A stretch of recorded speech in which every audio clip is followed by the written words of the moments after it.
So today I'm going to talk about the role of motivation in the classroom. Motivation is the inner state that energizes, directs, and sustains behavior. So therefore, motivation leads to goal-directed behavior, effort and energy, persistence in activities, and cognitive processing. And all of these combine to lead to enhanced performance.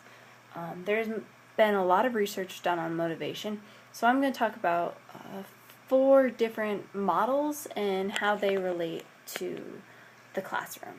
The first is intrinsic and extrinsic motivation. Extrinsic motivation is motivation as a result from external factors that are irrelevant to the task at hand. So an example would be money for grades and paying for a good result, which generally tends to decrease intrinsic motivation after time, but can be very useful at a time to get students to do tasks they don't want to do. The second type is intrinsic motivation, which is motivation as a result from personal characteristics and interest in the task. And this tends to include flow, which is a deep intrinsic motivation where the person is completely involved and concentrated on their task. And flow generally occurs when there's a correct balance of ability level and challenge. An example of intrinsic motivation would be a student's desire to learn math. So they want to learn math for themselves, not for anything else. They're not getting paid or a reward for doing well. The second theory of motivation would be attribution theory, which is that the individual's belief about why certain past events occur as people strive to understand why it influences them in the future. So there are 3 dimensions of attribution theory: locus, stability, and controllability. The first is locus, which is generally was the cause of an event internal or external.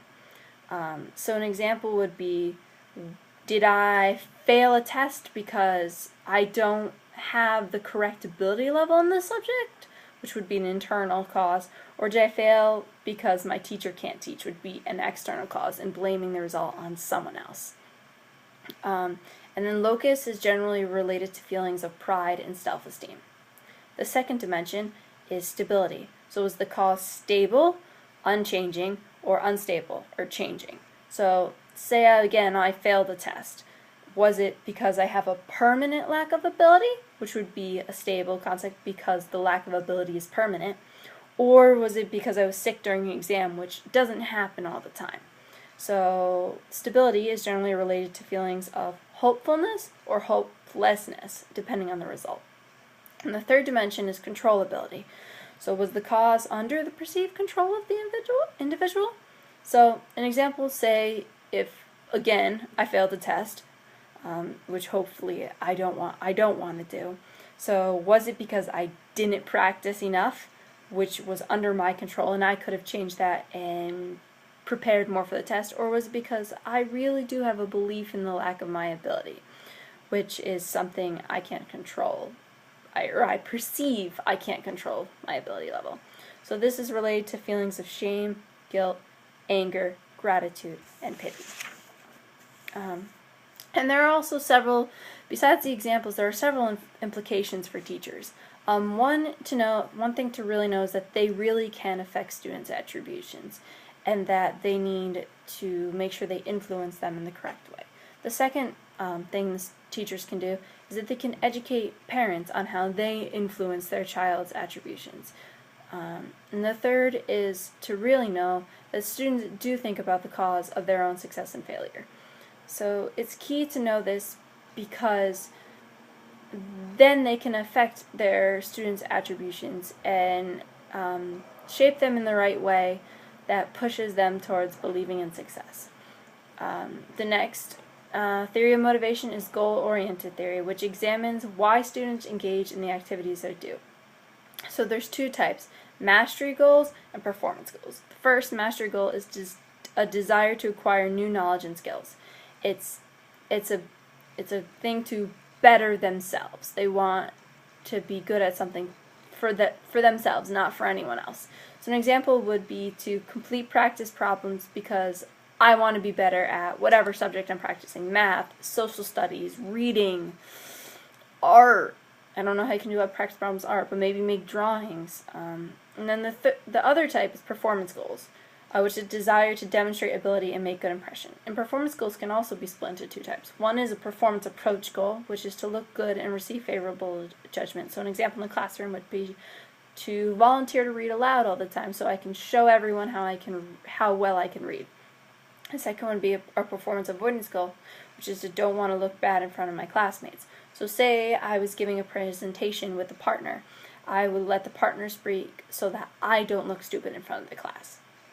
The final model I'm going to talk about today is the music model, which is combining 5 components in course design to engage students in learning. The first is empowerment, which is the perceived control a student has over their own learning. So an example would be to allow students to help create classroom policies and rules. This allows students to feel somewhat autonomous in their planning of the course and how the course functions over time. The second is usefulness. So understand why what they are learning is useful to their interests and goals.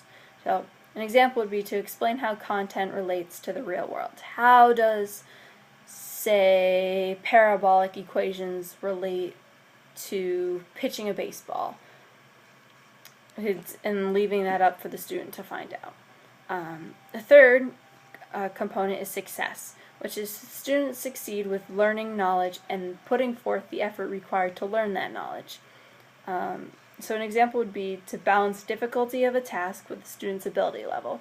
So say one student's really good at math and one's really good at reading, but they both lack in the opposite subjects. The student and you had to divide your class into 2 groups. You would put the student who's better at math in the higher math group and the lower reading group if there's a clear division in their ability level. And the same with the reading, except the student who's better at reading, you put the student in the reading group, higher reading group versus in the lower math group. So the fourth component is interest, liking and willful engagement, which is the likeful and willing engagement and cognitive activity. So it shows positive emotion and concentration. An example would be to show enthusiasm for activities and content, because if you as the teacher are excited, your students will be excited as well. And the fifth and final component is caring. So allow students to believe that you as the teacher care about their learning and their well-being. An example would be to show concern for students' success and failure. Chart their progress, know how they're doing, track how they're doing, and if you see something isn't quite right, or if they did really well, let them know. Let them know that you're wondering why, you're concerned about them, talk to them, and make sure they know that you care. So, as we've examined, there are many different theories of motivation, but all play an important role in the classroom to enhance students' learning.